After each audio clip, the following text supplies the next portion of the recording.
In this video, we're going to start talking about markets. We'll start from scratch with one buyer and one seller, and eventually build up to a simulation of a market with many buyers and many sellers. And then, hey, why not, we'll risk getting a bit political by examining the market we've built to understand some basic arguments for why markets are good on their own, and some arguments for why they sometimes need intervention. Okay, in the market we're going to build, the blue blobs will offer to sell, what else? Rockets. And the orange blobs will buy the rockets, assuming the price is right. A seller blob places a certain value on a rocket, which will show with this vertical bar. This value comes from some combination of the cost of obtaining the rocket in the first place and perhaps how much the seller would enjoy keeping the rocket for itself. It would gladly sell a rocket for a price above this value if it can, but at a price below this number, it would prefer to just keep the rocket. So this blue bar effectively sets a minimum price for the rocket. And similarly, a buyer has a maximum price it would ever be willing to pay. It would love to pay less if possible, but it's just not worth it to pay more.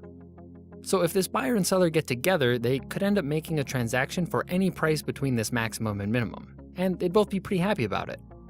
To put some concrete numbers on this, let's say the buyer's maximum is $40 and the seller's minimum is $20.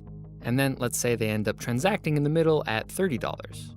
The rocket is worth $40 to the buyer, but it only had to pay $30, so it comes out ahead in the interaction by $10.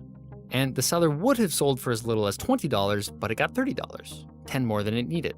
So it was worthwhile for both of them. And if you wanted to quantify how worthwhile it was, you could say that they each gained $10 of value. To toss some economics lingo at you, this is called surplus. It's a measure of how worthwhile the trade was. And it's worth pausing here to appreciate this. The concept of value is a bit slippery and subjective, but we just figured out a way to quantify it by comparing possible alternatives. Anyway, these blobs have developed a wonderful business relationship. But now what happens if we add another buyer? This buyer is going to have a different price limit than the other buyer.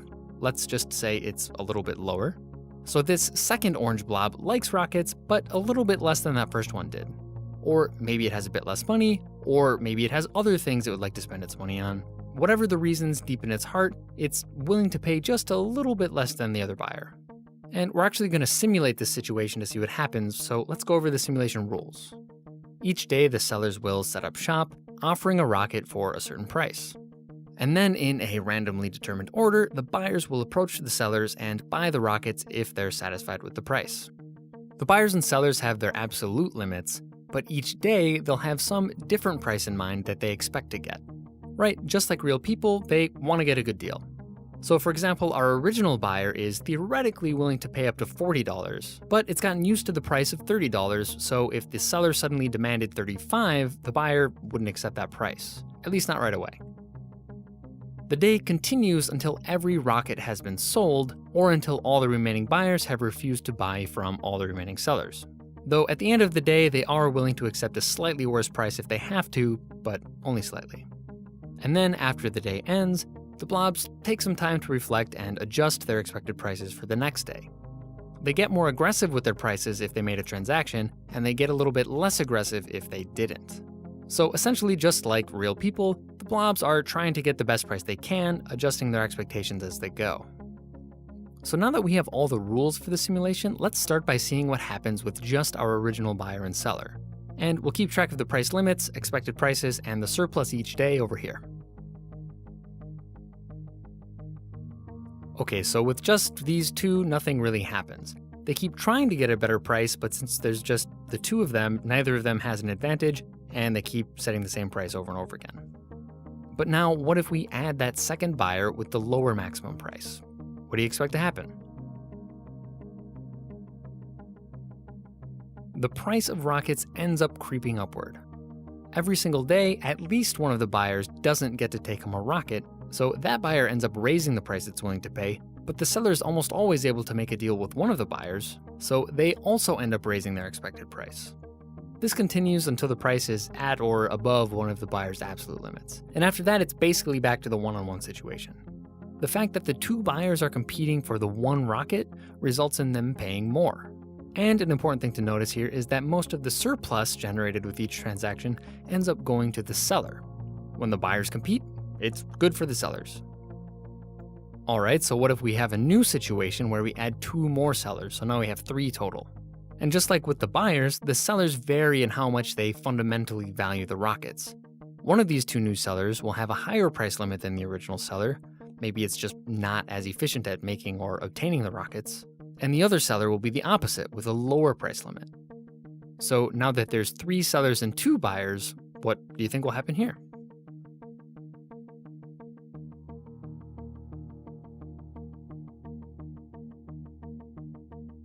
Okay, you might have seen this coming. Now that we have 3 sellers and only 2 buyers, there's always at least one seller who can't make a sale, so they end up lowering their asking price. And the 2 buyers can almost always make a deal, so they also end up lowering their price. And eventually, the price falls far enough to where one of the sellers just can't keep competing. And here again, it's important to notice where the surplus is going. This time, the buyers get most of the surplus. When sellers compete, it's good for buyers. Now comes an interesting question. If we add one more buyer, which has a lower maximum price than the other 2, so we now have 3 of each, what do you expect to happen? And actually, before we hit go here, there's starting to be kind of a lot of blobs, so let's reorganize things a bit and show the buyers and sellers separately. All right.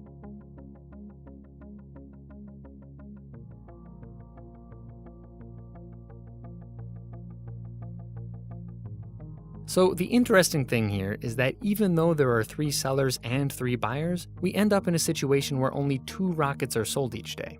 This is because not every pair of buyers and sellers could make a deal. The buyer with the lowest price limit and the seller with the highest price limit could never be satisfied by the same price. If we artificially set the price up high, all 3 sellers will be in the game, but only 2 or fewer buyers will be willing to buy. So the 3 sellers will keep competing until the price gets too low for one of them, and then there will be 2 buyers and 2 sellers. And on the other hand, if we set the price low, all 3 buyers will then compete until the price gets too high for one of them. The price of the rockets will be balanced, or in equilibrium, at some price where the number of buyers and sellers willing to transact at that price is equal. To put this in economics language, it's the price where the quantity supplied is equal to the quantity demanded. And this same phenomenon happens with lots and lots of buyers and sellers. By mixing randomly and adjusting their prices based on their own experience, the blobs together end up settling on a stable price and quantity. And when we talk about large markets with thousands or millions or more participants, it's more convenient to just draw curves to show the price limits of the buyers and sellers. The curve showing the price limits of the sellers is called the supply curve, and the curve showing the price limits of the buyers is called the demand curve. And the equilibrium price and quantity is where the 2 curves cross. Okay, so we've hit a milestone. We built a market and saw how supply and demand combine to determine an equilibrium price and quantity. Now that we have this market model, we can start to get down to what economics is really about, which is arguing about what the model means for how we should organize things in the real world.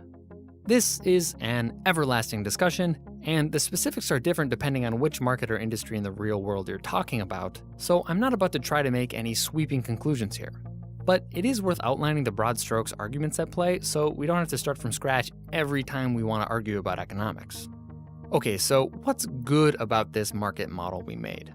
Well, first, as we already talked about, it organizes itself, so that's pretty nice. But there's a deeper good thing about it, which we can see if we look at the amount of surplus generated.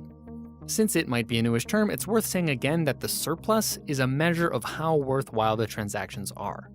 It turns out that at the equilibrium price and quantity, the market generates the maximum possible surplus.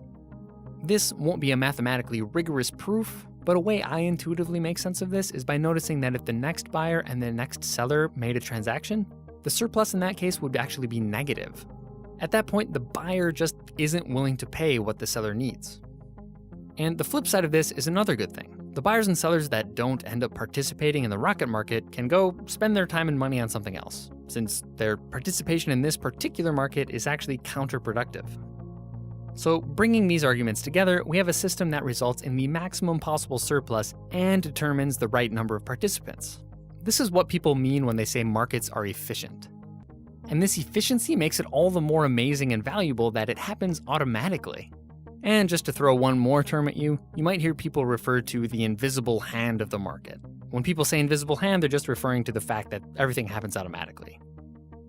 Alright, so that's the basic argument that a free market is good on its own. Now, what about arguments that markets need regulation? Well, first we can ask whether an idealized market, like the one we just made, is actually a good model of a given real-world market. The answer here depends a lot on which market you're talking about, but there are some common important factors. In general, for all those good things we said about markets to be true, there needs to be many buyers and sellers who can freely switch who they buy from and who they sell to, and are able to exchange voluntarily, right? They're not forced to go through with a deal, they can walk away if they want, and who have good information about the prices and products so they know when to switch or walk away. Some real markets are actually pretty close to this ideal, but others can be quite far. And for the second kind of argument for regulation, we can ask whether maximizing surplus, the way we defined it earlier, is actually the right goal. Remember that when we defined surplus as a measure of value, we were only comparing alternatives for one blob at a time. It's very possible that the society of blobs could decide to measure value in a way that looks at all of the blobs at once.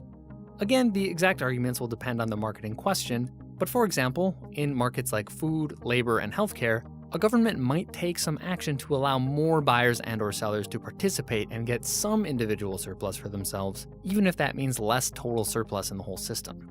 Right, without endorsing any particular government program, I think it's reasonable to say that there could be some value in making sure that everyone can eat, earn money, and get the medical attention they need. But hey, that's up to the blobs. Alright, so again, this was a bit of a whirlwind, and there is of course a lot more that could be said. But I hope I've made the case that markets aren't fundamentally good or bad. They're a tool, and just like any tool, they're the most helpful when we understand them well, and when we're thoughtful about how and when to use them. So that's it for the main message of this video, but I do want to briefly mention a real-world industry where the role of markets is especially confusing, which is educational videos distributed freely over the internet. I don't claim to know how all of that works in detail, but by liking, subscribing, sharing, or by supporting directly on Patreon, you can send signals about the quantity demanded, which will in turn affect the quantity supplied in the long run. In any case, thanks for watching to the end.